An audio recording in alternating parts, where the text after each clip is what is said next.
আপনি আমি খুবই গুরুত্বপূর্ণ এবং এটা আমাদের রিয়েলাইজ করা দরকার। আপনি খুব ইম্পর্টেন্ট, আমি খুব ইম্পর্টেন্ট। কেন?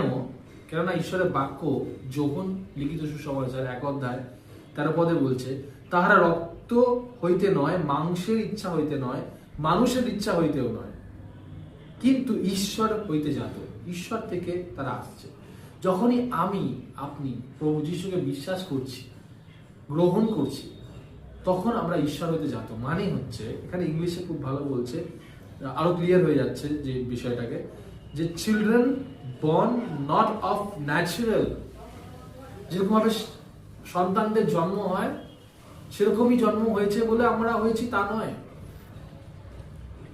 আবার বলছে নর অফ হিউম্যান ডিসিশন, যে একটা মা বাবার ডিসিশন নিয়েছে যে তাদের সন্তান হবে, তাই তারা সন্তান হয়ে গেছে, জাস্ট নট মেয়ারলি ডিসিশন।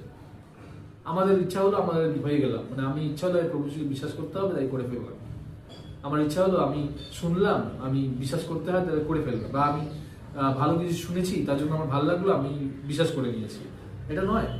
আমরা করতে হবে বলে করে নিয়েছি, বা হচ্ছে বলে সবাই করছে বলে, এটা ন্যাচারালি হয়ে যাচ্ছে বলে, ন্যাচারালি হয়ে গেল বলে, মা বাবা করে এসেছে বলে এটা হচ্ছে তা নয়। কিন্তু এখানে বলছে, এবং তার সাথে সাথে বলছে নর অফ হাজব্যান্ডস উইল। অনেক সময় বাবারা চায় যে একটা সন্তান হোক, বা মা চায় একটা সন্তান হোক, তাই সন্তানটা হয়ে গেল। তাইও নয়। যখন আপনি প্রভুকে যিশুকে বিশ্বাস করেছেন, মানে এটা অন্য কারোর ইচ্ছার জন্য নয়, rather than but born of god, ঈশ্বরের সন্তান, ঈশ্বর থেকে জাত। যা কিছু মাংসের তা কিছু মাংসের কথা বলে, যা কিছু ঈশ্বর থেকে তা ঈশ্বরের কথা বলে।